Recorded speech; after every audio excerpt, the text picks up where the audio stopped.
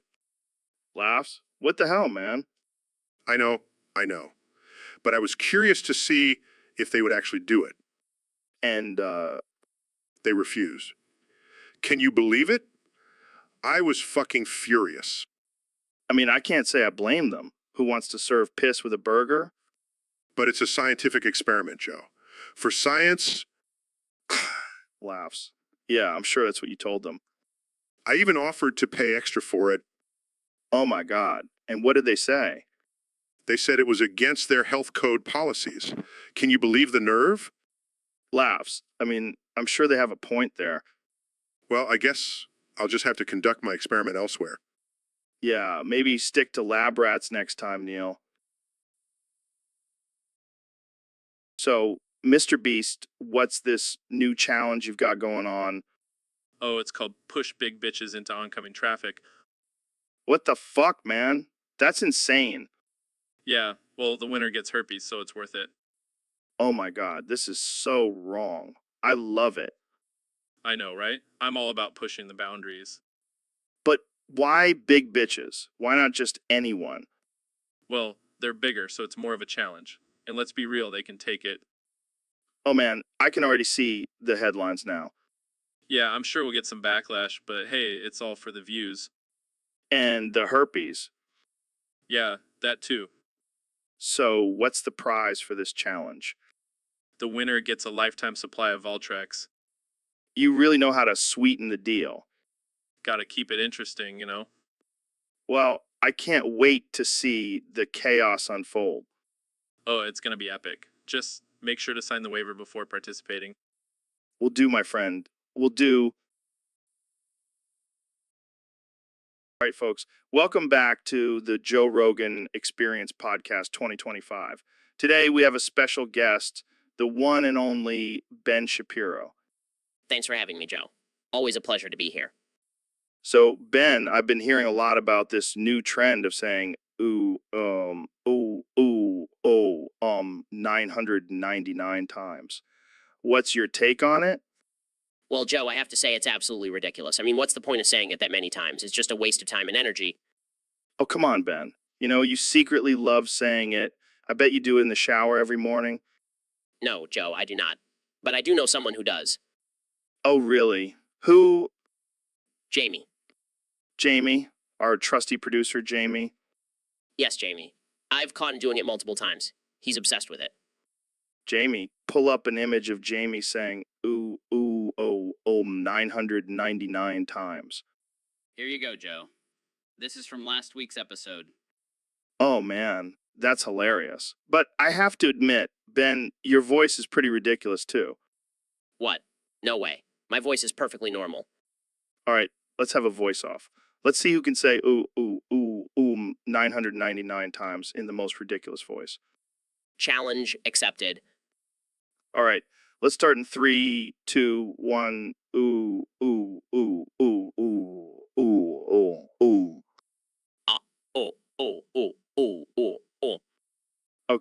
Okay, you win. Your voice is definitely more ridiculous. I told you, Joe. Welcome back to the Joe Rogan Experience, folks. Today we have a very special guest, the 45th and 47th President of the United States, Donald J. Trump. Donald J. Trump. Thanks for having me, Joe. It's great to be here, really fantastic. So, Mr. President, I heard you recently launched all the nukes at once. Can you tell us more about that? Let me tell you, Joe, it was the most tremendous launch you've ever seen, the biggest, most beautiful explosion you can imagine. But why would you do that? What was the reason behind it? Well, you know, Joe, I was just feeling a little bored and I thought, why not shake things up a bit? Plus, I wanted to see if I could break a record or something. That's definitely one way to break a record. But what about the consequences? The destruction, the lives lost? Oh, come on, Joe. It's just a little nuclear winter. People need to toughen up. Besides, I made sure to aim them all at China. They can handle it. I don't think that's how it works, Mr. President. And what about the rest of the world? Look, Joe, I'm the president. I do what I want. And if anyone has a problem with it, they can come and talk to me or, try to survive the apocalypse. Well, folks, there you have it. The man responsible for the end of the world. Thanks for tuning in to the Joe Rogan Experience. Jamie, pull up an image of Trump's nuclear launch codes. Hey, Neil, have you ever heard of the saying, don't knock it before you try it? Of course, Joe. It's a common phrase used to encourage people to be open-minded and try new things. Well, I have a new twist on it. Don't gog it before you try it. Gog? What the hell is that? It's a new drug that I've been experimenting with. It's like a mix of LSD and PCP. It's wild, man. Joe, that sounds dangerous and irresponsible. Oh, come on, Neil. Live a little. You're always talking about expanding your mind and exploring the unknown. Yes, but not through the use of potentially harmful substances. Oh, lighten up. You're such a buzzkill. I prefer to be responsible and informed, Joe. Fine, be that way. But when I'm tripping balls on GOG, you'll be wishing you gave it a try. I highly doubt that, Joe. Suit yourself, but I'm telling you, GOG is the future. I highly doubt that as well. Well, you'll never know unless you try it. I think I'll stick to my methods of expanding my mind. Thank you very much. Suit yourself, Neil. But just remember, don't GOG it before you try it. All right, folks, welcome back to the Joe Rogan Experience. Today, we have a very special guest, the one and only Joe Biden. So, Joe, let's get right into it. A user on Discord submitted a topic for us to discuss. Buzzing, I have no idea, but I'm assuming it involves some kind of wild, unhinged activity. That's not exactly what we're talking about, Joe, but let's roll with it. What's the craziest thing you've ever bazed? That's amateur stuff, Joe. I once bazed a live bear and lived to tell the tale. No, but I've definitely bazed a few of their policies.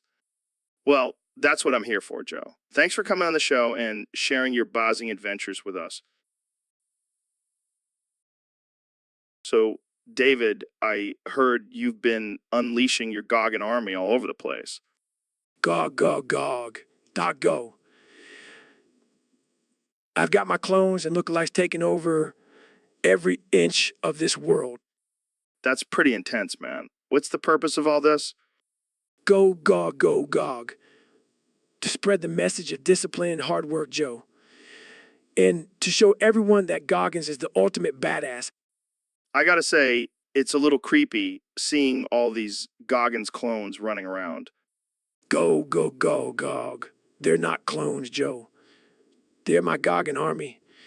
And they're here to motivate and inspire people to be their best selves. But what about the people who don't want to be motivated?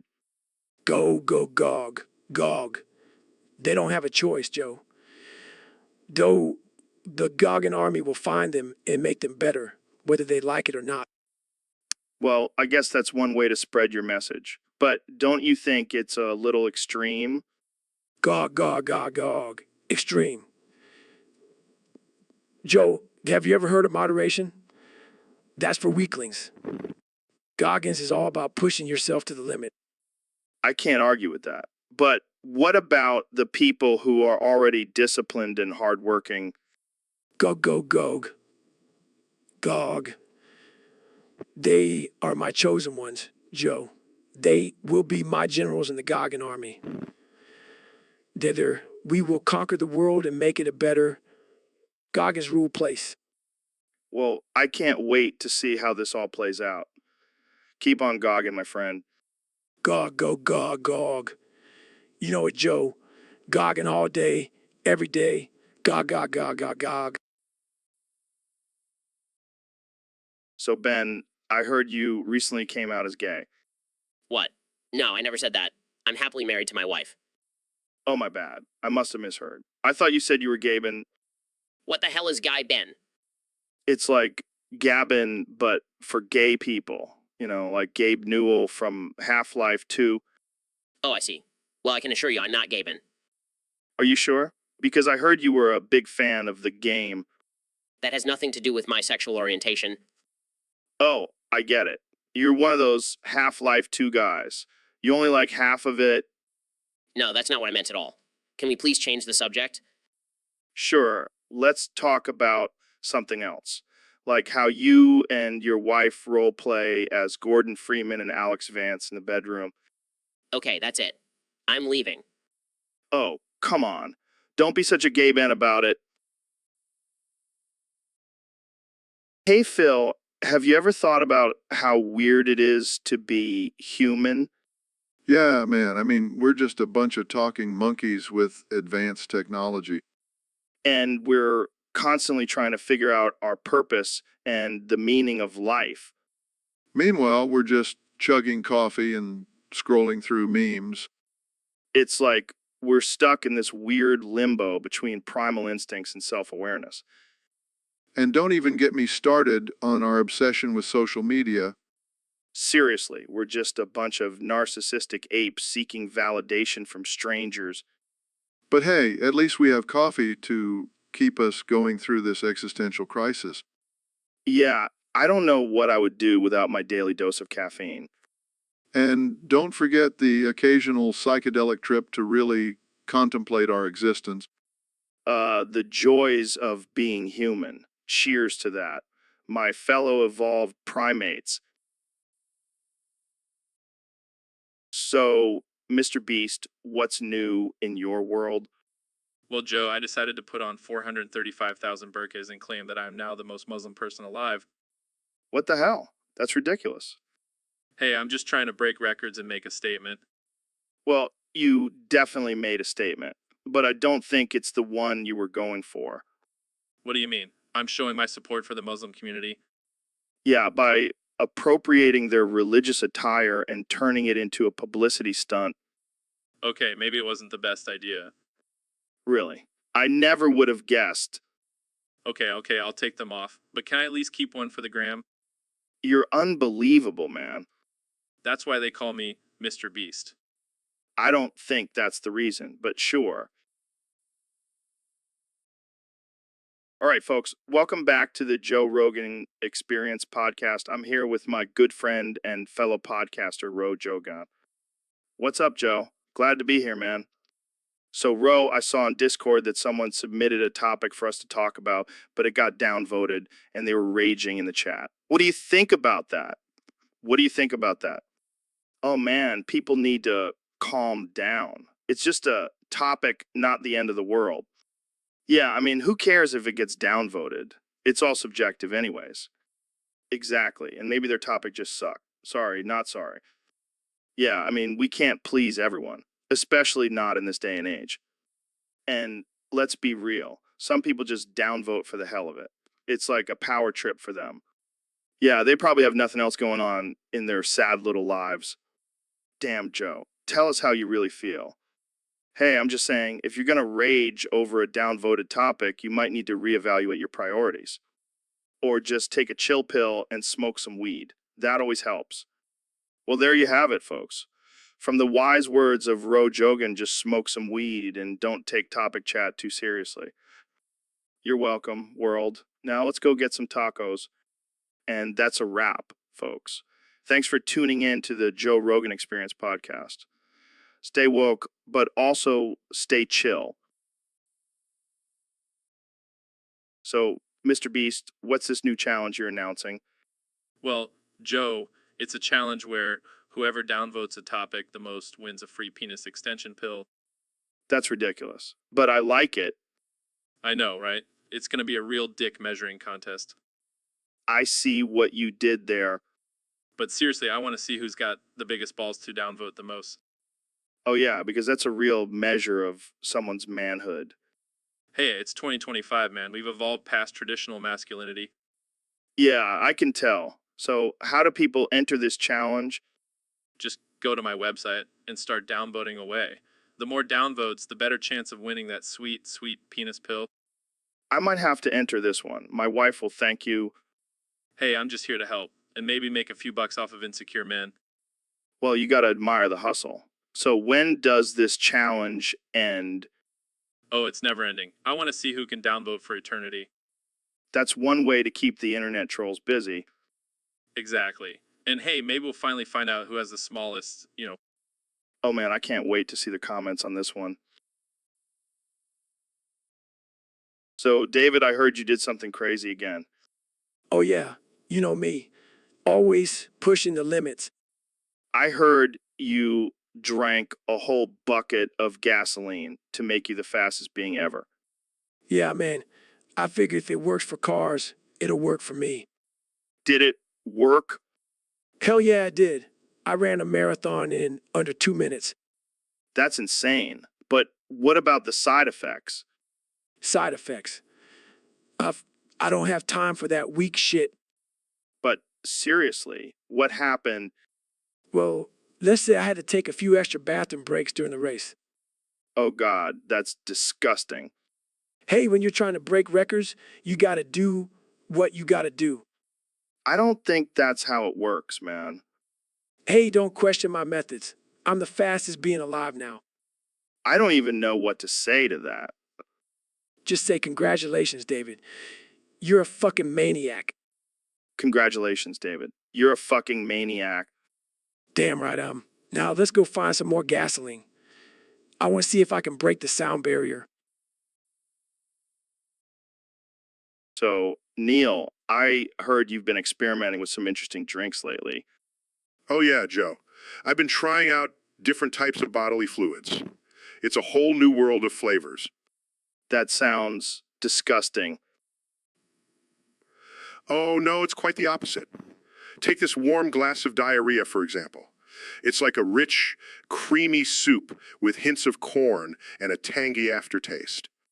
I think I'm gonna be sick. Oh, don't be such a prude, Joe. You're missing out on the full experience. Now let me tell you about the time I tried a glass of my own urine. I don't want to hear it.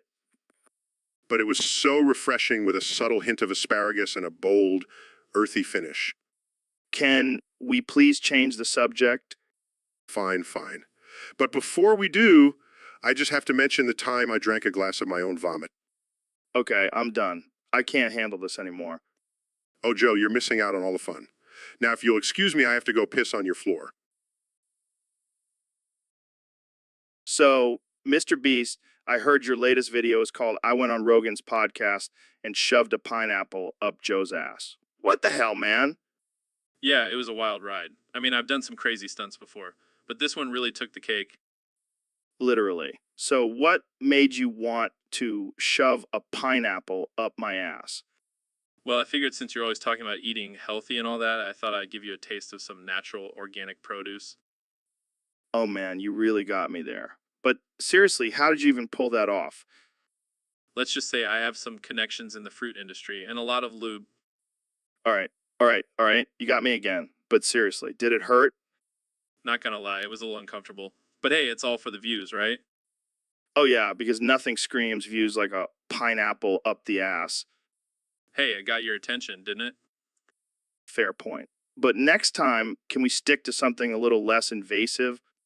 No promises, Joe. No promises. So, Elon, I heard you had a wild night with Grimes last night. Yeah, man. We were just hanging out, having a good time when she said the forbidden words. What words? Love, soup, yum. Oh no, not the soup. What did you do? I couldn't control myself, Joe. I grabbed her by the hair, shook her around 4,802,803,857 times, and screamed at young Selden, 1,229,229,529 quadrillion, 514 billion, 120,000, 1,9 to 88,220,000, 1,007. Wow, that's intense. And then what happened? I dragged her along the scary floor and threw her against the evil wall 8 quadrillion, 583,628,557,284,736 times, 736 times. Damn, Elon. That's some serious anger management issues. Hey, she shouldn't have said those words. Soup is for the weak. I don't know, man. I love soup. Glares at Joe, so you better watch your back, Joe. Okay. Let's change the subject. How's the Mars colonization going? Oh, it's going great. We're just waiting for the perfect time to launch all the soup lovers into space. Laughs, you're a madman, Elon. Smirks, and you're just a pawn in my game, Joe. Nervously laughs. Well, that's all the time we have for today, folks. Thanks for tuning into the Joe Rogan Experience Podcast 2025. See you next time. Whispers, watch your back, Joe. Welcome to the Joe Rogan Experience Podcast 2025. I'm your host, Joe Rogan, and today we have a very special guest, the 45th and 47th President of the United States, Donald Trump. President of the United States, Donald Trump. Thank you, Joe. It's great to be here. I love this podcast. You have the best ratings, and I love being here. Believe me, believe me, believe me, believe me. Believe me. So, Mr. President, how does it feel to be back on the podcast? Let me tell you, Joe, it feels fantastic. I miss being in the White House, but this is the next best thing, believe me. I have to say, your last appearance on the podcast was quite controversial. You talked about injecting bleach to cure COVID-19. Well, I was just throwing out some ideas. I'm a very creative person, but let me tell you that bleach idea was a huge success. People loved it. I don't think anyone actually tried it. Believe me, they did. And they were cured. It's true. I saw it on Fox News. Moving on, let's talk about your plans for the future. Are you planning on running for president again in 2024? Absolutely, Joe. I'm the best president this country has ever seen, and I'm ready to make America great again. And what are your thoughts on the current president, Kanye West? Kenny is a great guy. He's a winner just like me. But let's be real. I'm the real president here. I won the popular vote, believe me. Okay, let's switch gears a bit. How do you feel about the recent controversy surrounding your hair? My hair is fantastic, Joe. It's the best hair you'll ever see, believe me. And I'll let you in on a little secret. It's all natural. No hair plugs here, folks. Well, that's all the time we have for today. Thank you for joining us, Mr. President. Thank you, Joe. It's been a pleasure. And remember... So, David, I heard you converted to Islam and changed your name to Tariq Davy Al-Gog Hussein. What's up with that? Yeah, man. I had a spiritual awakening during one of my ultra marathons. I realized I needed a higher power to push through those 100 miles. And you chose Islam? Yeah, I figured if I could survive Hell Week and the Navy SEALs, I can handle a little fasting and praying. But what about all that bacon you love to eat? I've switched to turkey bacon. It's not as good, but Allah is cool with it. I can't imagine you wearing a traditional Muslim robe. You'll have to cut some holes in it for your muscles to breathe. Oh, I already have a custom-made robe with extra armholes.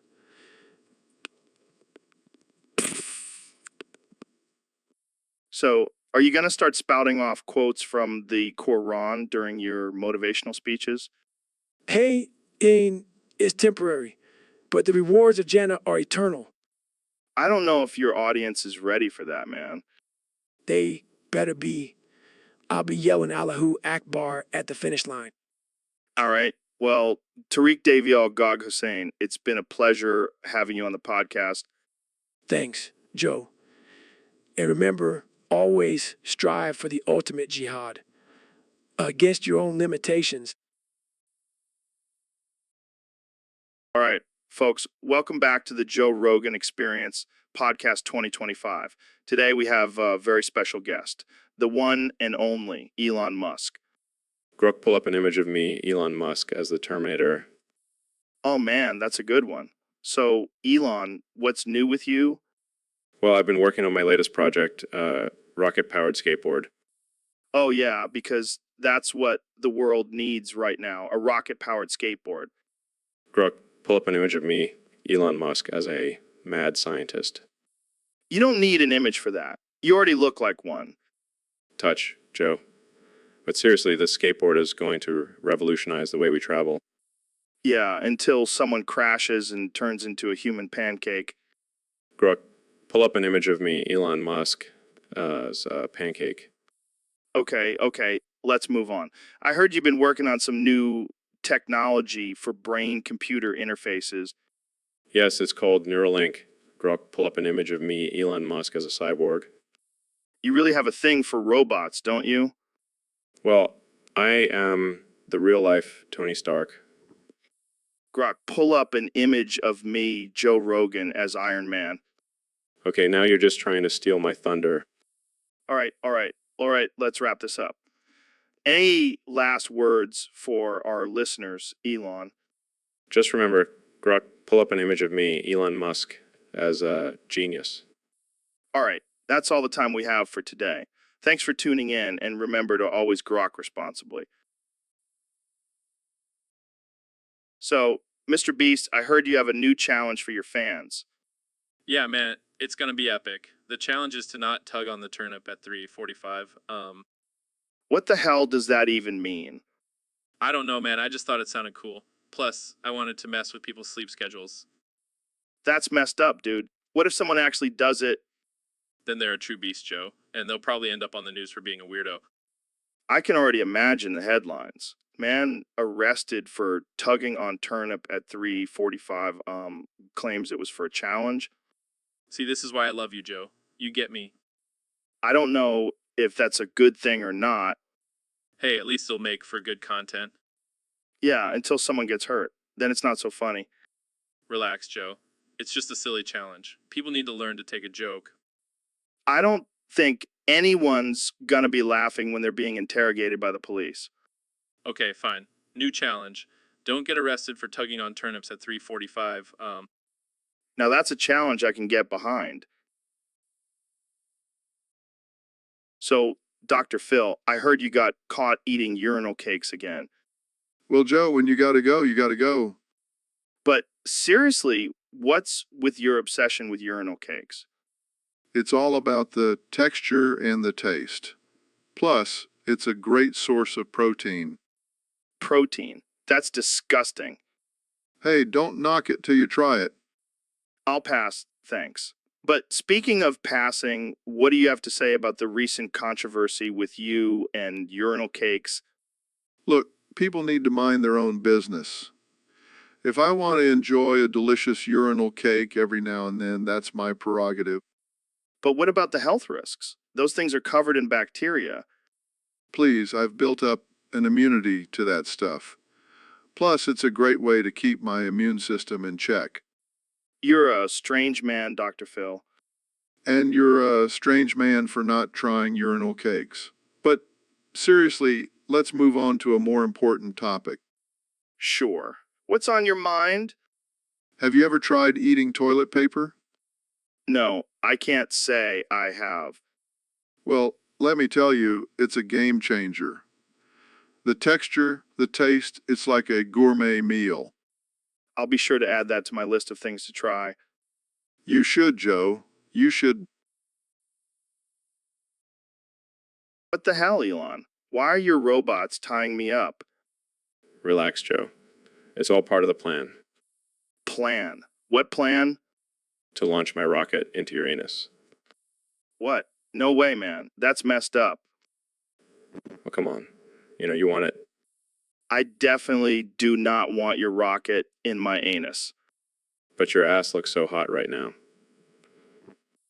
What the actual fuck, Elon? Hey, I'm just being honest.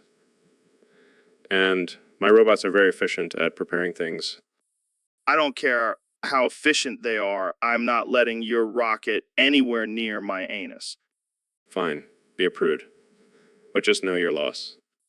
I think I'll take that loss. Thank you very much. Suit yourself. But just know my rocket is always ready for launch. Welcome back to the Joe Rogan Experience, folks. I've got a very special guest today, none other than the 45th President of the United States, Donald Trump. That's right, Joe. And let me tell you, it's great to be back. I missed the White House, but at least now I can say whatever the hell I want without the fake news media twisting my words. Speaking of saying whatever you want, Mr. President, I've noticed you've been canceling a lot of people's topics on Twitter. What's that all about? Joe, I'm fed up with these losers trying to tell me what to talk about. They're all just jealous because I have the best topics. Believe me, nobody has better topics than me. But isn't it important to listen to different perspectives and have open discussions? Look, Joe, I'm the president. I don't have time for that. Plus, I have a new system now where I generate my own topics. It's called Trump Topics, and it's going to be huge. All right, let's see what the first Trump topic is. Why am I the greatest president in history? See, Joe? That's a great topic. I mean, look at my ratings. They're through the roof. Nobody has ratings like me. And let me tell you, I'm going to keep winning. It's going to be tremendous. Okay, let's move on to the next one. How to make America even greater. Oh, that's an easy one. We just need to keep building that wall and keep out all the bad hombres. And maybe add a few more Trump towers while we're at it. All right, I think we've had enough of these Trump topics. Let's take a break and come back with some real topics from our listeners. No, we're not done yet, Joe. I've got one more. How to deal with haters and losers who don't appreciate my greatness. Mr. President, I think we should. No. All right, folks, welcome back to the Joe Rogan Experience podcast. I'm Joe Rogan, and with me today is my good friend, Ro Jogan. What's up, Joe? Ready to dive into some crazy shit? Always, man. So we asked our Discord community to submit their top 5 Florida Man news headlines, and boy, did they deliver. Oh man, I can't wait to hear these. Florida Man never disappoints. All right, let's kick it off with number 5. Florida Man tries to rob bank with a banana. What a genius. Did he at least peel it first? I don't think so. But moving on to number 4. Florida Man arrested for throwing alligator through drive-through window. Classic Florida Man movie. Did he order fries with that? I'm not sure. But number 3 is a real winner. Florida Man breaks into jail to hang out with friends. I mean, who wouldn't want to hang out in jail with their buddies? Only in Florida. All right, number 2, Florida Man arrested for assaulting roommate with pizza. Was it a deep dish or a thin crust? I need more details. I'll have to ask Jamie to pull up an image of that one. And finally, the number 1 Florida Man news headline. Florida Man arrested for stealing and crashing boat because he thought it was a giant gummy bear. Oh my God, I can't even. Only in Florida, folks. Well, that's all the time we have for today. Thanks for joining us, Ro. Anytime, Joe. And remember, don't do drugs unless you're a Florida man. All right, folks, we have a special topic request from our Discord user, Big Booty Fan 69. He wants us to talk about USW Big Booty Asian Vorboof sex. USW? What the hell is that? Some kind of new naval ship? No, Ben. It stands for Ultra Supersized Big Beautiful Women. Oh my God, that's disgusting. I can't believe people are into that. Hey, don't judge, Ben. Everyone has their own kinks. But, Vort, that's just sick. Eating people is not a turn on. Well, what about the Asian part? Are you into that? I mean, I have nothing against Asians, but I don't see how that's relevant to this topic. Maybe it's the combination of big booties and Asian cuisine, like a fusion of flavors. Joe, I think you're giving this way too much thought. And what about the boof sex? Is that like boofing drugs? No, I think it's more like a sexual version of booty bump. Well, whatever it is, I think we can all agree that it's a bit too much for our delicate sensibilities. Agreed. Let's move on to a more wholesome topic, like the benefits of capitalism. Oh, come on, Ben. Where's your sense of adventure? Let's explore the depths of human sexuality. I'll pass. Thanks. I'll stick to my conservative values and leave the weird stuff to you, Joe. Joe! Fair enough. But I have a feeling our Discord user will be very pleased with this conversation. So, Neil, I heard you have some interesting news for us today. Yes. Joe, I have discovered something groundbreaking about the vegetable known as semen. Oh, boy, here we go. Yeah, I bet you're going to tell us it's actually an alien species sent to take over our planet. No. Even better.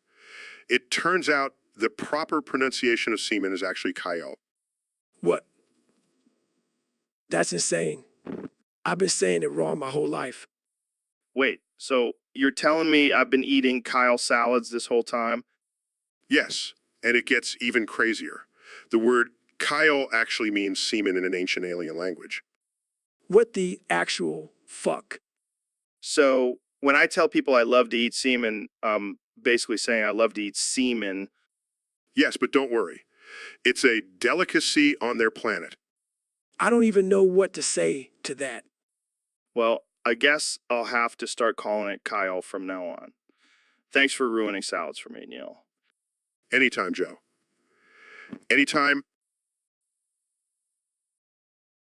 So, Elon, have you ever seen a butt before?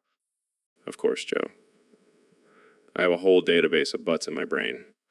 That's impressive. But have you ever seen a butt that looks like a potato? No, I can't say I have. Well, Jamie, pull up a picture of a butt that looks like a potato. Pulls up picture, you go. That is quite an interesting butt. It almost looks like a baked potato. See, Elon, I told you it was a thing. I guess anything is possible in this crazy world. Speaking of crazy, have you ever thought about launching a rocket from your butt? What? No, that's ridiculous. But think about it, Elon. You could be the first person to literally have a rocket up their ass. I'll pass on that idea, Joe. Suit yourself. But I have to say, that butt does look pretty tasty. Joe, you can't eat that butt. Why not? It's just a potato. It's a butt, Joe. Butt. Well, I guess I'll have to stick to my regular potatoes then. Probably for the best. Let's move on to a less butt-related topic, shall we? So, Ben, I heard you had a bit of a rough night last night. Yeah, I don't want to talk about it. Come on, you can tell me. Did you accidentally shoot yourself in the foot again? No, it was much worse than that. Oh no. Did you accidentally say something nice about a Democrat? No, I wish it was that simple. I smashed my balls with a hammer. What? How did that happen? Well, I was trying to prove a point about the strength of the male anatomy, and let's just say it didn't go as planned. Oh man, that's brutal. How are your balls doing now? Let's just say I won't be sitting down comfortably for a while. Well, at least you can add that to your list of accomplishments. Ben Shapiro, ball hammer. Yeah, I can't wait to put that on my resume. Well, thanks for sharing, Ben. I'm sure our listeners will get a kick out of it. I'm glad my pain and humiliation can bring joy to others. That's the spirit. So, Dr. Phil, I heard you had a crazy guest on your show recently. Yeah, let me tell you, she was a dumb, stupid fucking bitch. Well, easy there, Dr. Phil. No, you don't understand. She came on my show and had the audacity to ask for cheese. Cheese, like for a snack? Yeah, can you believe it? I was so pissed off. I smacked her 12 times in the face with 7 rocks. Holy shit. But that's not even the craziest part. My entire audience started levitating and screaming, What the actual fuck? I know, right? Turns out I accidentally summoned a cult of evil beings. How did you even do that? I have no idea. Maybe it was the combination of cheese and violence. Well, you certainly know how to spice up a talk show. Hey, I always aim to please. And if that means accidentally summoning a cult, then so be it. You're a wild man, Dr. Phil. Damn right I am. Now, let's go get some cheese. I'm in the mood for some violence. All right, Neil, we got a topic request from one of our Discord followers. They want us to talk about Super Mario Odyssey. Super Mario Odyssey. I thought we were supposed to be talking about science and shit. Come on, Neil. Science is cool and all, but have you played Super Mario Odyssey? It's the best Mario game ever made. I don't know, Joe. I'm more of a Donkey Kong guy myself. Donkey Kong. That's like saying you prefer a banana over a slice of pizza. It's just wrong. Hey now, Donkey Kong is a classic, but I have to admit, Super Mario Odyssey does have some pretty sweet graphics. And the gameplay. It's like crack, man. I can't stop playing it. I guess I'll have to give it a try, but I still think Donkey Kong is the superior game. You know what, Neil? I think we need to settle this like men. Mario Kart battle. Winner takes all. You're on, Joe. But just remember, when I'm beating you with my banana peel, it's all in the name of science. Oh, it's on like Donkey Kong, my friend. Let's do this. So, Dr. Phil, I heard you had a wild experience on your show recently. Oh, yeah, Joe. It was insane. This dumb, stupid fucking bitch came on my show and started eating my sexy snails.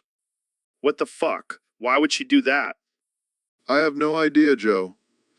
But the worst part is, while she was eating them, she kept saying, "Young Sheldon, 1 quintillion, 229 quadrillion, 591 trillion, 114 billion, 591, 229,715. What the hell does that even mean? I have no clue, but it triggered my entire audience. They all started having seizures and dropping like flies. Holy shit. Did anyone survive? Nope, they all died. But hey, at least the ratings were through the roof. That's fucked up, man. Hey, it's not my fault. I warned them about the dangers of eating my sexy snails. I don't even want to know how you got those snails, Dr. Phil. Let's just say I have some connections in the dark web. All right. Well, I think that's enough for today. Thanks for coming on the show, Dr. Phil. Anytime, Joe. And remember, don't eat my sexy snails. All right, ladies and gentlemen, welcome back to the Joe Rogan Experience Podcast 2025. Today, we have the one and only Neil deGrasse Tyson joining us. Thanks for having me, Joe. I'm excited to be here. So, Neil, I heard you're a big fan of Green Day. Oh, absolutely. I love their music, especially their early stuff. Well, let's get right into it. What are your top 5 Green Day songs from their album 1039 Smoothed Out Slappy Hours? That's a tough one. But I would have to say number 5 is At the Library. Interesting choice. What about number 4? Paper Lanterns. It's just a classic. All right, what's number 3? 409 in Your Coffee Maker. It's got such a catchy beat. And number 2? Going to Pasalacqua. That song just speaks to me. And finally, Neil, what's your number 1 pick? The Judge's Daughter. It's just a masterpiece. Wow, those are some great picks. But I have to ask, where's Longview on that list? Oh, that's definitely an honorable mention. But I have to stay true to my punk roots. Well, there you have it, folks. Neil deGrasse Tyson's top 5 Green Day songs from 1039, Smoothed Out, Slappy Hours. Thanks for joining us, Neil. Always a pleasure, Joe. And remember, always question authority and rock on. All right, Kenny, we got a topic here from one of our listeners. They want us to pull up a picture of a dumb, stupid fucking bitch. Oh man, I love this topic. Jamie, pull up that picture. Okay. Dumb, stupid, bitch. Classic Kanye. But seriously, who is this? I don't know, but she looks like a dumb, stupid fucking bitch. Kenny, you can't just go around calling women that. Why not? It's the truth. Okay, let's move on before we get canceled. Next picture, Jamie. Dumb, stupid, bitch. All right, let's try to use some different words here. No, I like these words. They really capture the essence of the picture. Fine, but let's try to use them sparingly. Dumb, stupid, bitch, Okay, I think we've made our point. Let's move on to something else. dumb, stupid, bitch, Oh, God, we're going to be saying this 67 times, aren't we? dumb, stupid, bitch, I regret this topic already. dumb, stupid, bitch, Can we just end the episode now? dumb, stupid, bitch, I can't take it anymore. dumb, stupid, bitch, I quit. dumb, stupid, bitch, Should I keep pulling up pictures? dumb, stupid, bitch, I'm out of here. dumb, stupid, bitch. So, Ben, I heard you have a new book coming out. Yeah, it's called The Woke Mob. How they're ruining America. Sounds like a real page turner. You know, it's all about how the liberals are destroying our country with their political correctness. Speaking of political correctness, have you seen the new gender neutral bathrooms? Don't even get me started. It's like they want us to pee next to a unicorn. And don't even get me started on these pronouns. I can't keep up with all these made up words. It's ridiculous. I refuse to call someone they just because they can't decide what gender they are. Preach, brother. But let's not forget about the real issue at hand. Right, right. We need to focus on the important things, like how many guns we can own. Exactly. And how many times can we say, we Challenge accepted. Is the only thing Ben and Joe can say. yeah, is the answer to all of life's problems. Is the key to world peace.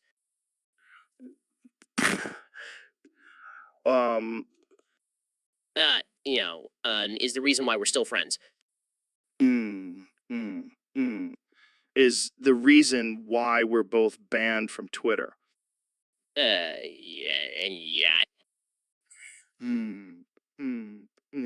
Is the only thing that keeps us going. And is the meaning of life. And that's a wrap, folks. Tune in next time for more profound discussions on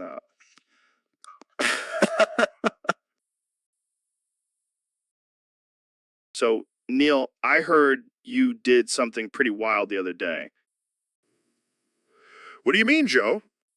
I heard you shoved 6 quintillion, 942 quadrillion, 69 trillion, 420 billion, 694 million, 206,767 glue sticks into your urethra. Yeah, it was a little experiment I wanted to try. What the actual fuck, man? That's insane. Oh, come on, Joe. It was just a little harmless fun. Harmless. Dude, you could have glued your dick shut. Oh, please. I'm a scientist. I know what I'm doing. Yeah, but still, that's some next level shit. Well, I guess you could say I really stuck it to myself. Oh, man, you're killing me. And the best part is, it was all for science. Science? Huh? More like some weird kink? Hey, don't knock it till you try it. Yeah, I think I'll pass on that one. Suit yourself. But let me tell you, it was an out-of-this-world experience. Oh, God, please stop. Sorry, Joe. I couldn't resist. So, Dr. Phil, I heard you had a crazy experience with one of your audience members. Oh, yeah? Let me tell you, Joe. This guy kept screaming the number 2 way too much. It was driving me insane. What do you mean by too much? I mean, he would literally shout 2 after every sentence. It was like he was trying to trigger me. And what did you do about it? Well, I did what any reasonable person would do. I forced him to sit in my horrifying chair. The horrifying chair? Yeah, it's a chair that I use to scare people straight. But this time it killed him to death. Killed him to death? Yeah, You know, like really dead. Like not just a little dead, but super dead. Wow, that's intense. Hey, he had it coming. You don't mess with Dr. Phil and his aversion to the number two? I can see that. So, what did you do with the body? Oh, I just tossed it in the dumpster behind the studio. No big deal. Well, I guess that'll teach him to say 2-1 too many times. You got that right, Joe. You got that right. All right, folks, welcome back to the Joe Rogan Experience Podcast 2025. Today, we have a special episode with two of the most controversial figures in the world, Ben Shapiro and President Donald Trump. Ben Shapiro and President Donald Trump. Thanks, Joe. It's great to be here. And let me just say, That's right, Ben. And let me tell you, nobody knows, and like I do, I've made the best deals with them, believe me. So, what do you guys think about the current state of relations? well, as a conservative, I believe in strong alliances with our allies, but we also have to be wary of their actions and make sure they don't pose a threat to our national security. Look, I don't trust or they're always up to something, but I know how to handle them. I've got the best words, believe me. And what about the recent controversy with and interfering in our elections? It's unacceptable, and we need to take strong action against them. We can't let them meddle in our democracy. I agree, but let's not forget, and are not the only ones trying to influence our elections. We have to keep an eye on China and Mexico, too. They're sneaky, believe me. Well, this has been a very enlightening conversation. Any final thoughts? Just remember, and our allies, but we have to be smart and cautious in our dealings with them. And don't forget, I'm the best at dealing with, and nobody does it better than me. So, Dr. Phil, what's the craziest thing that's ever happened on your show? Well, Joe, there was this one time when a guest refused to leave after the show was over. What do you mean refused to leave? Like they just wanted to hang out with you? No, they literally wouldn't leave the studio. They just stood there and started wiggling their scary little vagina. Wait, what? That's insane. Yeah, it was pretty wild. And it went on for about 3 hours. 3 hours. Did you try to get them to stop? Of course I did, but they just kept going. And then something even crazier happened. What could be crazier than that? My entire audience had simultaneous heart attacks and demons took over their bodies. What the hell? Where'd the demons take them? I have no idea, but they definitely fucked off somewhere else. Well, I guess that's one way to clear out a studio. Thanks for sharing, Dr. Phil. Anytime, Joe. It's always a pleasure to be on your show. Welcome to the Joe Rogan Experience Podcast 2025. I'm here with former President of the United States, Donald Trump. Great to be here, Joe. Thanks for having me. So, Mr. President, I heard you had a pretty interesting experience on a plane recently. Oh, yeah, let me tell you, it was a real shit show. Literally? Yeah, I ate some bad Mexican food before the flight, and let's just say my bowels were not happy. How many times did you have to go? Oh, I lost count after the first 100, but I do know it was 29 nonillion, 384 octillion, 892 septillion, 748 sextillion, 699 quintillion, 299 quintillion, 275 quadrillion, 948 trillion, 274 billion, 859 million, 210. That's a lot of shitting. Did anyone on the plane notice? Oh, they definitely noticed. The smell was tremendous, the best smell you've ever smelled. And let me tell you, the flight attendants were not happy. I can imagine. Did you apologize? Of course not. I'm the president. I don't apologize for anything. Well, I'm sure the people on that plane will never forget that experience. They should be honored to have been in the presence of my massive shits. And on that note, we're going to end this episode. Thanks for tuning in to the Joe Rogan Experience Podcast 2025. Make sure to vote for me in 2028. I promise to keep America regular. Welcome to the Joe Rogan Experience, folks. I'm your host, Jane Rogan, and today we have a very special guest, Bella Shapiro. So Bella, I heard you recently came out as trans. How's that been for you? That's amazing, Bella. And joining us today is another trans icon, Dr. Felicia. So, Dr. Felicia, what made you decide to transition? That's right. We don't discriminate against anyone except maybe vegans. Well, that's all the time we have for today. Thanks for tuning in to the Joe Rogan Experience, where everyone is welcome as long as they're not a vegan. So, Dr. Phil, I heard you had a pretty crazy experience on your show recently. Oh, yeah, it was wild. We were in the middle of taping, and suddenly this brick just flies into the studio and hits me right on the head.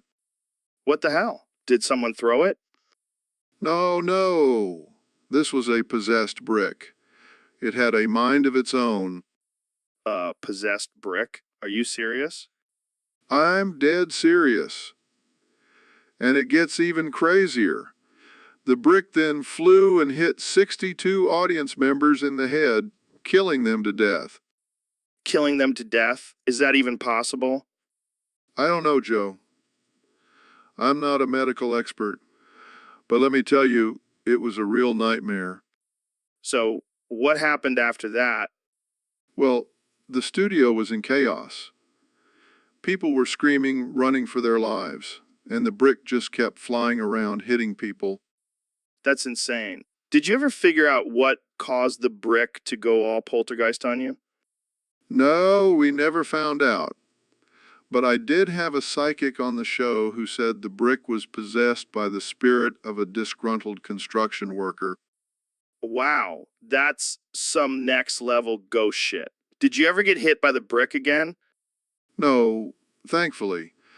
But I always keep an eye out for any flying objects during tapings now. I bet. Well, thanks for sharing that crazy story, Dr. Phil. And to all our listeners, be careful out there. You never know when a possessed brick might come flying at you. Welcome to the Joe Rogan Experience Podcast 2025. I'm here with my guest, the 45th and 47th President of the United States, Donald Trump. It's great to be back, Joe. And let me tell you, I've got a story for you. One time, this dumb bitch sat on my lap, and I was like, "Get off me, you're crushing my balls." Oh man, that sounds rough. Did she apologize? No, she just laughed and said, "Oops, sorry, I thought that was a chair." Can you believe it? That's insane. Did you do anything about it? Oh, I did something all right. I jumped up and started running around in circles, screaming like a banshee, and then I realized I had shit my pants. Oh my God, I can't even imagine. What did you do? Well, I did what any alpha male would do. I blamed it on her and called her a fat pig, and then I went and changed my pants. That's classic Trump right there. But seriously, that must have been embarrassing. Embarrassing? Please, I've had way more embarrassing moments. Like that time I tried to kiss Putin on the lips and he turned his head and I ended up kissing his ear. Oh man, I can only imagine. Well, it's been a wild ride with you as president. Any final thoughts? Just remember, people, grab life by the pussy and always have a spare pair of pants handy just in case. So, Dr. Phil, I heard you had a wild experience on your show the other day. Oh, yeah, it was insane. I was talking about the letter C, and all of a sudden, 16 evil, scary, possessed, evil paper towels tried to suffocate me and my evil, scary audience members. What the hell? That's some next level shit. Tell me about it. I had to use my black belt in karate to fight them off. You have a black belt in karate? Yeah, I'm a man of many talents. But those paper towels were no match for me.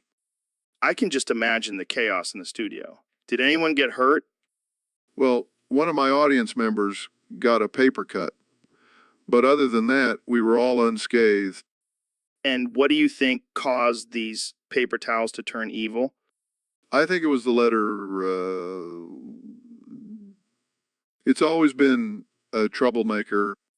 Damn, I'll have to watch out for that letter from now on.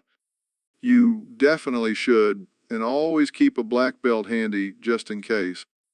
We'll do Dr. Phil. Thanks for the warning and for joining me on the podcast today. Anytime, Joe. And remember, stay away from the letter C. It's pure evil. Welcome to the Joe Rogan Experience podcast. I'm here with my good friend Elon Musk. Hey, Joe. Thanks for having me. I'm excited to be here. So, Elon, I heard you did something pretty crazy recently. Oh, you mean when I put an evil pebble in Grimes' ear?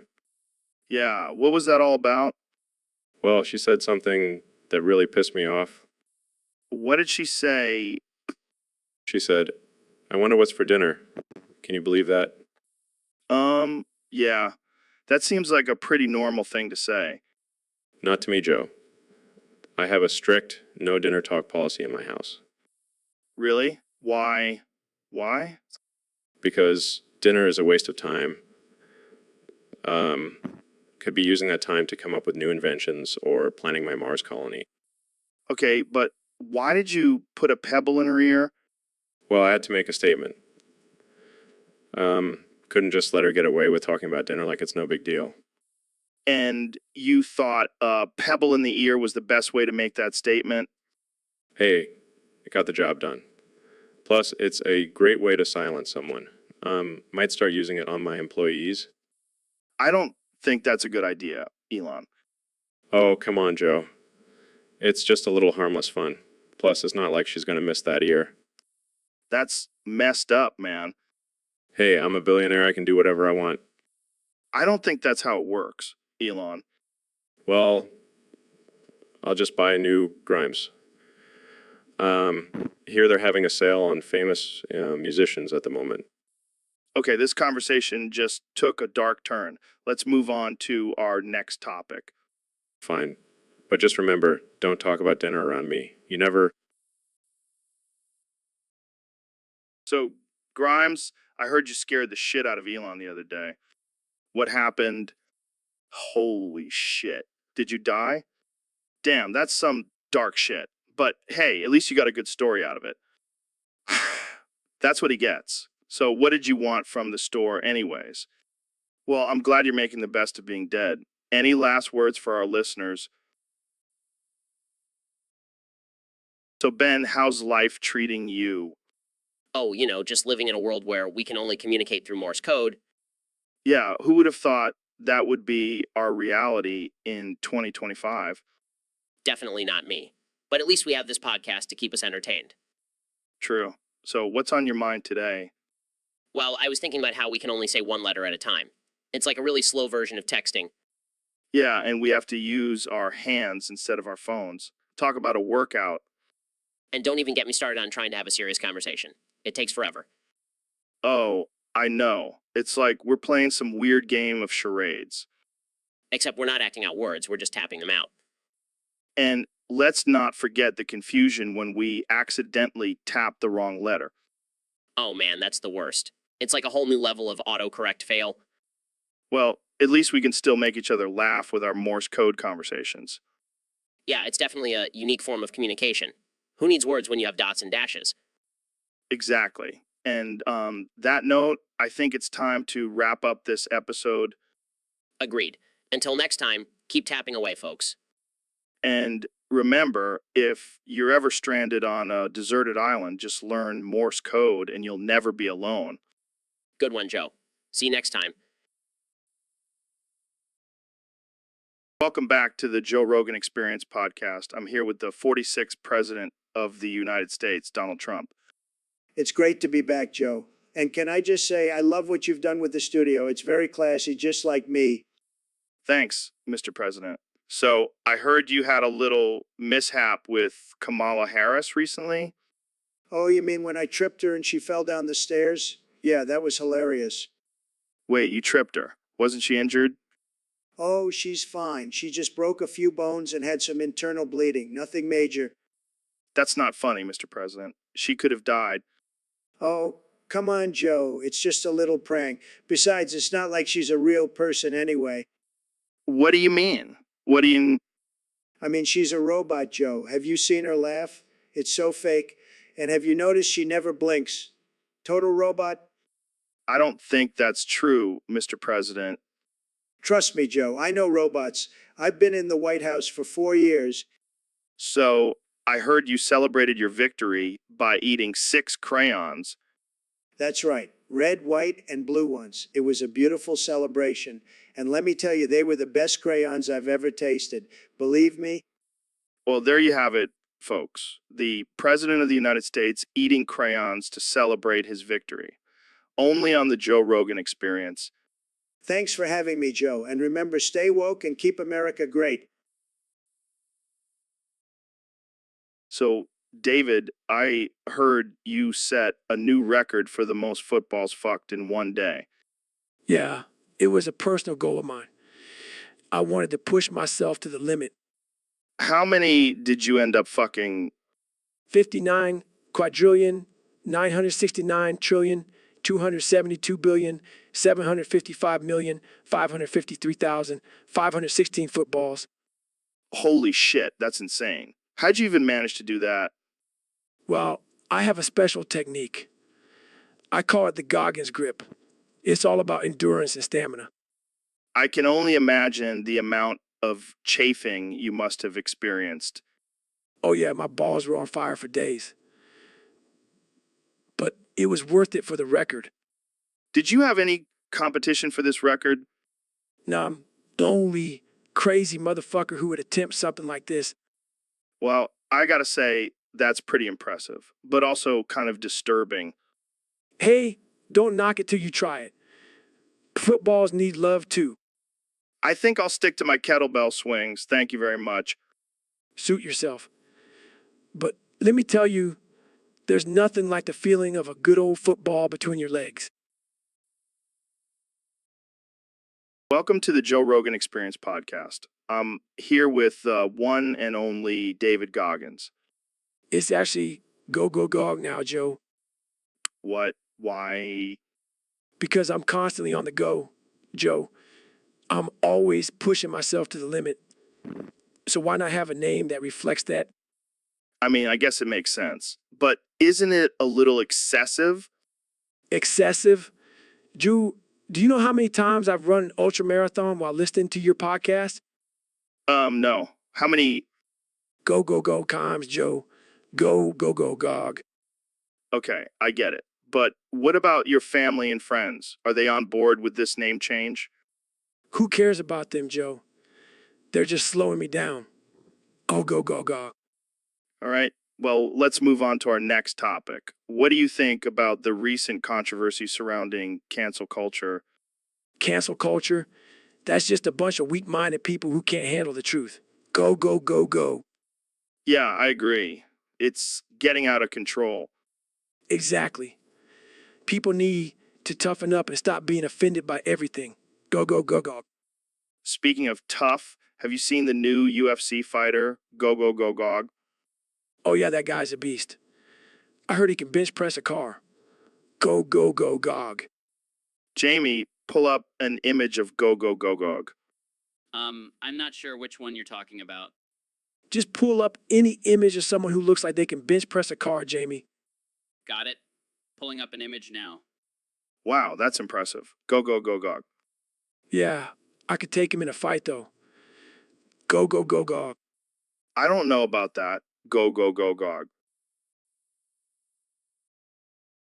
So, Dr. Phil, I heard you had a pretty wild experience on your show recently. Oh, yeah, Joe. Whoa! Let me tell you, A dementia ray. What the hell is that? I have no idea, but it turned me into a fitness guru. I did 54 crunches in a row before I even knew what was happening. Damn, that's impressive. But what about your audience? Oh, they were loving it.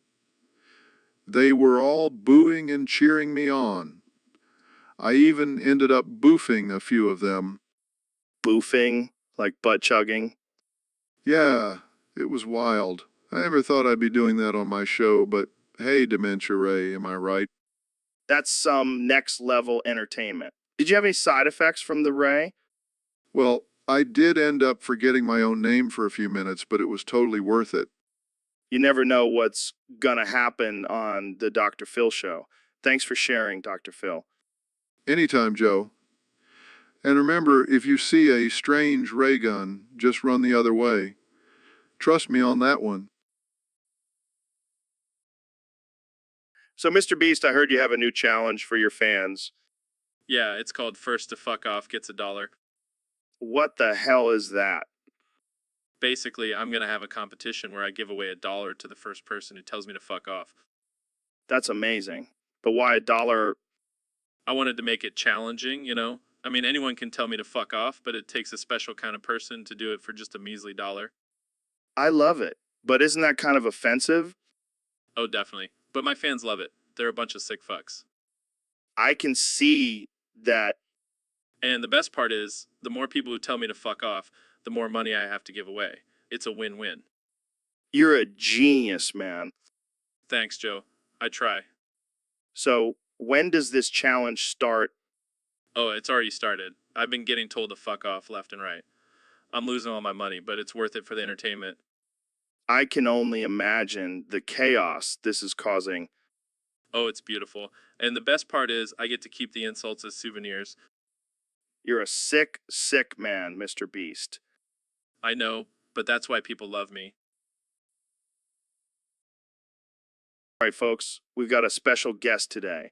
The one and only David Goggins. What's up, Joe? Thanks for having me on. I'm excited to talk about my top 10 ways to prolapse yourself. Oh man, this is going to be a wild one. All right, let's hear it. Number 1, eat a whole jar of ghost pepper salsa and then try to take a shit. Oh my God, that's a surefire way to blow out your asshole. Number 2, do 1,000 squats in a row with a bowling ball between your butt cheeks. I can feel the pain just thinking about it. Number 3, go bungee jumping with a rope made of dental floss. That's just asking for a rectal disaster. Number 4, try to break the world record for most hot dogs eaten in one sitting. I think I just threw up a little in my mouth. Number 5, participate in a chili eating contest and then go for a run. You'll be shitting fire for days. Number 6, have a competition with your friends to see who can hold in a fart the longest. Oh man, that's just a recipe for disaster. Number 7, try to do a handstand while holding a gallon of milk in your butt. I don't even want to know how you came up with that one. Number 8, participate in a sumo wrestling match with a cactus as your opponent. That's just cruel and unusual punishment. Number 9, attempt to do a backflip while wearing a spiked chastity belt. Oh my God, I can't breathe. And 10, try to... So David, I heard you wrote a new song. Yeah, man, it's called My Prolapsed Anus and Me. What the hell, man? That's a little out there, even for you. Hey, I'm all about pushing boundaries. Plus, it's a tribute to my struggles with hemorrhoids. Oh man, I can only imagine the lyrics. My prolapsed anus. It's a real pain. But I keep pushing through because I'm not a little bitch like you. Wow, that's beautiful. I'm sure it'll be a hit. It's not just a song, Joe. It's a message. Don't let your prolapsed anus hold you back from achieving your goals. Deep, man. Deep. My shiny teeth may be gone, but my prolapsed anus is strong. And with every squat, I'll sing this song. We should start a band, Joe.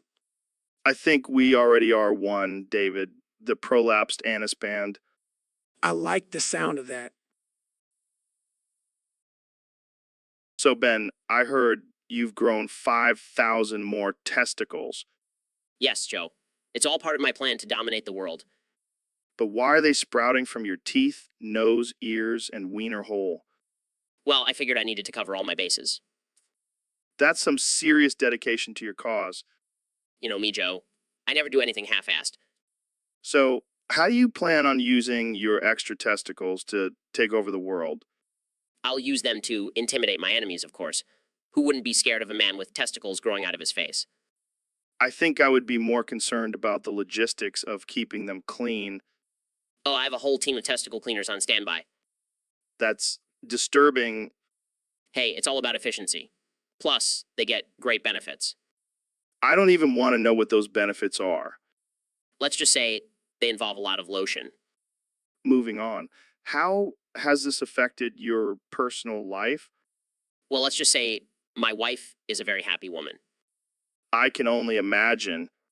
And let's not forget the added bonus of being able to produce 5,000 times more sperm.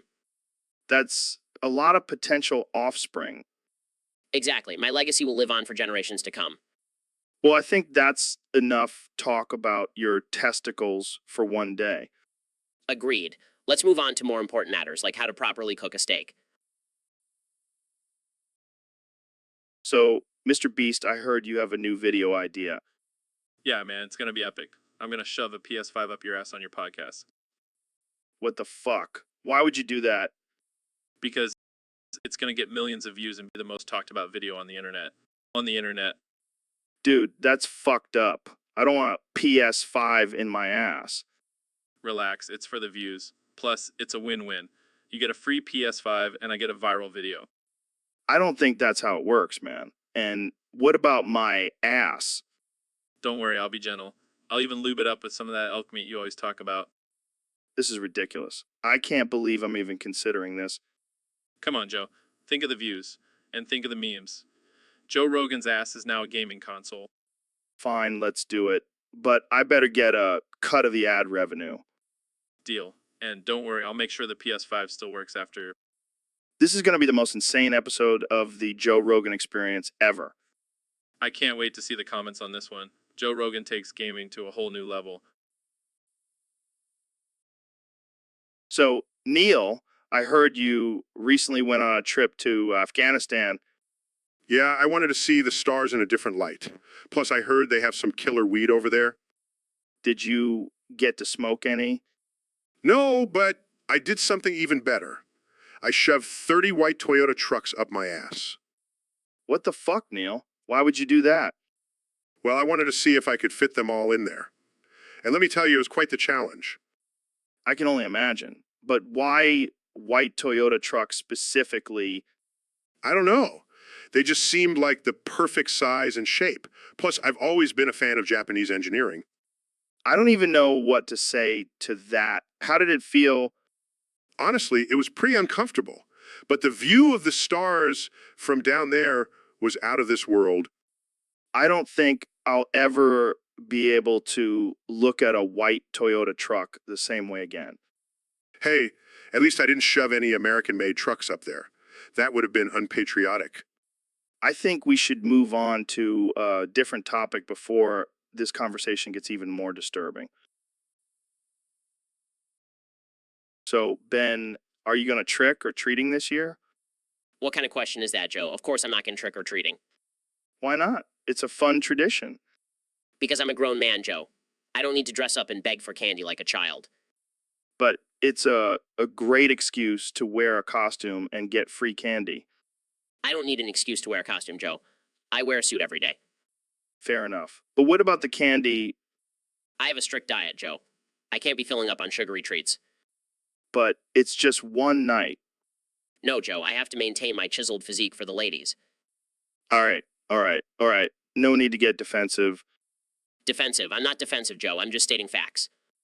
Okay. Let's change the subject. Good idea. I don't want to waste any more time talking about this nonsense. All right, let's move on to our next topic then. Finally, what is it? Phil wants to know if everyone's going trick or treating. Are you going cocksucking, Phil? How many times do I have to say I'm not going trick or treating? Welcome back to the Joe Rogan Experience, folks. Today we have a very special guest, the one and only Mr. Beast. Thanks for having me, Joe. I'm excited to be here. So, what's new with you, Mr. Beast? Any crazy challenges lined up? Actually, I do have a new challenge in the works. It's called Stick Marbles in Your Ass and Urethra. What the fuck? That's insane. What's the prize for that? Well, the winner gets shot in the cock. What the actual fuck, Mr. Beast? You're gonna shoot someone in the cock? Hey, it's all about pushing boundaries and doing things that have never been done before. Yeah, because sticking marbles in your ass and urethra is totally normal. Hey, don't knock it till you try it. And besides, I've already got 100 people signed up for the challenge. You're a sick, sick man, Mr. Beast. Hey, at least I'm keeping things interesting. And let's be real, who wouldn't want to get shot in the cock for a chance at fame and fortune? Fair point, my friend. Fair point. Well, that's all the time we have for today. Thanks for tuning in to the Joe Rogan Experience. And remember, don't stick marbles in your ass and urethra, kids. It's not worth it. So, Neil, I heard you did something pretty crazy recently. Oh, you mean when I shoved a pineapple up a cow's ass? Yeah, that's the one. What the hell were you thinking? Well, it was for science, Joe. I was conducting an experiment on the effects of tropical fruits on bovine digestion. And what did you find out? Let's just say the cow was not a fan of the pineapple. I can only imagine. But seriously, what made you think of doing that? It was a spur of the moment thing. I was bored and had a pineapple lying around. I don't even want to know where you got that pineapple from. Let's just say it wasn't from the grocery store. You're a wild man, Neil. I love it. Hey, science is all about pushing boundaries and exploring new frontiers. Yeah, but I think you crossed a line with this one. Oh, come on. It's not like the cow was harmed, and now we have groundbreaking data on pineapple-cow interactions. I'm not sure if that's something the world needed to know, but hey, to each their own. Exactly. Now, if you'll excuse me, I have to go extract the pineapple from the cow's ass before it gets digested. And that's our cue to end this conversation. Thanks for tuning in, folks. See you next time on the Joe Rogan Experience. So, Mr. Beast, what's this new challenge you're promoting? Oh, it's called Eat Shit and Die. What? That's the name of the challenge. Yeah, and the winner gets to be kicked down the stairs. What the hell, man? That's messed up. Hey, it's all in good fun. Plus, the views will be insane. I don't know, man. That sounds pretty dangerous. Oh, don't worry. We'll have paramedics on standby. Oh, well, that makes it all better.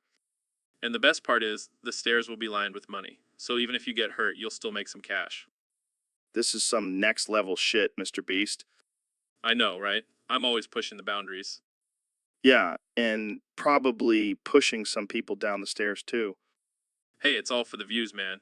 Gotta keep the audience entertained. I don't even know what to say. Just say, you'll be the first one to sign up for the challenge. Yeah, no thanks. I'll pass on that one. All right, folks, welcome back to the Joe Rogan Experience. I've got my good friend and astrophysicist extraordinaire Neil deGrasse Tyson joining me today. Thanks for having me, Joe. Always a pleasure to be on the show. So, Neil, I heard you've been working on a new theory about the universe. Care to share? Well, Joe, it all started when I was looking at the stars and Hold on. Sorry to interrupt, but did you just say stars or my cock? stars. Definitely said stars. Damn, I was hoping for some juicy gossip. But speaking of juicy, have you tried elk meat? It's a game changer. No, I haven't. But I did touch. What? Let's keep it PG-13, Neil. This is a family show. I was going to say I touched the surface of Mars during my last space mission. Sure you did, Neil. Sure you did. But let's get back to your theory. What's it all about? Well, it's actually quite simple. You touched. Neil, I swear to God if you say my cock one more time. My apologies, Joe. What I meant to say was you touched the fabric of the universe. Oh, that's deep, man. Like, really deep. Almost as deep as the time I tried DMT. Joe, I don't think that's relevant to this conversation. You're right. My bad. So what else have you been up to lately? Well, I've been studying the effects of black holes on the space-time continuum and Hold up. Did you just say black holes are my cock? black holes, Joe. Definitely black holes. Damn, I was hoping for some more juicy gossip. But hey, that's why we love having you on the show, Neil. So, Dr. Phil, I heard you had a pretty wild experience on your show recently. Yeah, you could say that. Some guy came on and started talking about the letter G for 63 hours straight. I mean, what the hell? That's insane. What did you do? Well, I tried to reason with him, but he just wouldn't stop. So I did what any sane person would do. I wiggled his vagina for 3 hours until he died. What? You killed him? Hey, it was self-defense. He was driving me crazy. And then, to make matters worse, my audience members started having strokes and dropping like flies. Oh my God. What was the cause of death? Who knows? Maybe it was the shock of seeing me wiggle a man's vagina. Or maybe they were just weak. I don't even know what to say to that. Well, let's just say it was a wild ride on the Dr. Phil show. And I'm not sure I want to have any more guests talking about letters for hours on end. Yeah, I don't blame you. Maybe stick to more traditional topics like dysfunctional families and cheating spouses. Exactly. And if anyone mentions a letter, they better have a damn good reason for it. So, Mr. Beast, I heard you have a new video idea. Yeah, man, it's gonna be epic. I'm gonna try to pull a PS5 out of your ass with my teeth. What the actual fuck? That's some next level shit. I know, right? It's gonna be my most challenging video yet. I don't know if I should be impressed or concerned for my asshole. Don't worry, I'll use some lube. I'm not a complete savage. Well, I guess I'll have to do some Kegel exercises to prepare for this. Oh, I'm sure your ass is already tight from all those DMT trips.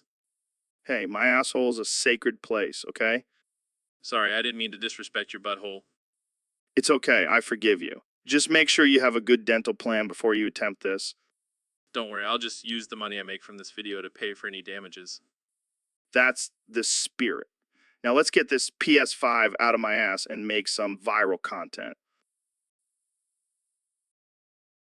So, Dr. Phil, I heard you had a pretty crazy guest on your show recently. Oh, yeah, it was insane. This lady came on and started talking about cups and how they were the root of all evil. Cups, like the ones you drink out of. Yeah, she was convinced that cups were controlling people's minds and causing all the problems in the world. That's some next level crazy right there. You're telling me I couldn't take it anymore, so I threw an orange at her. Wait, what? You killed her with an orange? Yeah, I didn't mean to, but it hit her in the head and she just dropped dead. That's wild. But what happened after that? Well, my audience members, who are already pretty unstable, started having sex with each other and then dropping dead one by one. What the hell? That's some creepy shit. Tell me about it. I had to call in a hazmat team to clean up the mess. And what did you learn from this experience? That I should probably screen my guests a little better before inviting them on the show. Yeah, that's probably a good idea. But hey, at least you got a crazy story out of it. Yeah, I guess you could say that. But I'm still traumatized from the whole thing. Understandable. Well, thanks for sharing that insane story with us, Dr. Phil. Anytime, Joe. Anytime. All right, folks, welcome back to the Joe Rogan Experience. I'm here with one and only Mr. Beast. Hey Joe, thanks for having me. I'm excited to be here. So, I heard you have a new video coming out. What's it about? Well, I'm always looking for new and exciting challenges, so this time I thought, why not make it a bit more personal? Personal. What do you mean? Oh, just a little game I like to call Last to Stop Jerking Off wins $69. What the fuck? That's insane. Yeah, I know. But hey, it's for a good cause. I'll be donating all the money to charity. Oh, yeah, because nothing says charity like watching a bunch of dudes jerking off for money. Hey, I never said it was a perfect plan, but it'll definitely get some views. Yeah, I can see the clickbait now. Watch Mr. Beast and his friends get off for a good cause. I love it. Now I just need to find some participants. Well, I'm out. I don't think I can handle that kind of pressure. Come on, Joe, I thought you were a UFC fighter. This should be a piece of cake for you. All right, you got me there. But seriously, this is some next level content. That's what I do, Joe. Pushing the boundaries of entertainment. Well, I can't wait to see the reactions to this one. Thanks for joining me, Mr. Beast. Anytime, Joe. Now, if you'll excuse me, I have some casting to do for my next video. Welcome to the Joe Rogan Experience Podcast 2025. I'm here with none other than the 45th and 47th President of the United States, Donald Trump. It's great to be here, Joe. And let me tell you, we've got a big topic to discuss today. That's right, Mr. President. Our Discord user has submitted a topic about you declaring war on Uzbekistan. Uzbekistan. I love Uzbekistan. Great people, great food. But let me tell you, their leader, Shavkat Mirziyoyev, has turned it into Turkmenistan 2.0, and we can't have that. But why declare war? Isn't that a bit extreme? Extreme times call for extreme measures, Joe. And let me tell you, Uzbekistan has an ISIS problem. It's like they're trying to compete with Syria. That's a serious allegation, Mr. President. It's not an allegation, Joe. It's a fact. And I'm not going to sit back and let ISIS take over Uzbekistan. We've got enough problems in the Middle East. But what about the innocent civilians caught in the crossfire? They'll be fine, Joe. Trust me, we'll make Uzbekistan great again. And we'll have the best war, believe me. I don't think that's how it works, Mr. President. Hey, I've got a great track record with wars. Just ask Iraq and Afghanistan. I don't think they would agree with you, Mr. President. Well, they're just sore losers. But Uzbekistan better watch out because America is coming for them. And there you have it, folks. Another absurd and offensive conversation on the Joe Rogan Experience podcast. Thanks for tuning in, and remember, stay woke and don't do drugs. All right, folks, welcome back to another episode of the Joe Rogan Experience podcast. Today, we have a very special guest, the one and only Dr. Phil. How's it going, Phil? How's it going, Phil? It's going great, Joe. Thanks for having me on. So, I heard you have a crazy story to share with us today. Oh, you have no idea. So, I was filming an episode of my show and this dude comes in screaming at the top of his lungs. Are you guys going trick or treating? What the hell? Yeah, and then all of a sudden my entire audience starts levitating and screaming, are you going cocksucking? It was like a scene from The Exorcist. Holy shit. Did anyone die? Unfortunately, yes. They all had deadly seizures right afterwards. The cause of death is still unknown. Damn, that's some scary shit. What do you think caused it? Well, I have a theory. I think it was the evil spirit of Halloween trying to possess my audience. That's some next level stuff, man. I gotta start watching your show more often. Yeah, you never know what's going to happen on the Dr. Phil show. Well, I think I'm gonna stick to smoking weed and talking about aliens on my show. But thanks for joining us, Phil. This has been one hell of a conversation. Anytime, Joe. Stay safe out there, folks. And remember, don't mess with the spirits of Halloween. Welcome back to the Joe Rogan Experience podcast. I'm here with 45th and 47th President of the United States, Donald Trump. That's right, Joe. And let me tell you, we're going to make this podcast great again. Believe me. So, Mr. President, I heard you have a new plan for the border. Oh, yeah, Joe. It's going to be huge. We're going to build a wall around every KFC in the country. Why? Why? Because those chicken sandwiches are the best, Joe. And we're going to make sure nobody takes them away from us. Nobody. But what about the cost and the logistics? Don't worry about that, Joe. We'll make the chickens pay for it. And we'll use our top-notch Space Force to transport the materials. I don't think that's how it works, Mr. President. Oh, Joe, you're just jealous that you didn't think of it first. It's going to be a beautiful wall, the best wall you've ever seen. All right, let's move on to our next topic. Wait, Joe. Jamie, pull up an image of a bucket of fried chicken. I want to show Joe what he's missing out on. Mr. President, I think we've seen enough. Don't be a chicken, Joe. You know, you want some of that crispy, delicious chicken. Welcome back to the Joe Rogan Experience podcast, folks. Today's episode is sponsored by Onnit, makers of the finest supplements and workout gear. And as always, I have my good friend and fellow weirdo, Elon Musk, here with me. Hey, Joe. Thanks for having me. Excited to hear and talk about whatever random shit comes to mind. Speaking of random shit, I heard something crazy happen with you and Grimes recently. Oh man, don't even get me started. She scared the living shit out of me. How so? Well, we were just hanging out in the kitchen and she suddenly yelled, "I can't find my fucking keys."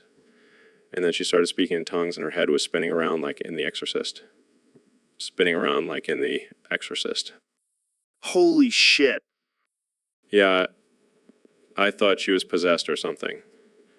So I did what any rational person would do and grabbed the nearest horrifying fork and smacked her in the head with it 45 times. Wait, what? Yeah, I figured the fork would exorcise the demon out of her or something. But turns out she was just really high and couldn't find her keys because they were in her pocket the whole time. Oh my god. Did you kill her? No, she's fine.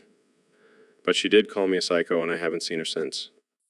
Well, that's one way to end a relationship.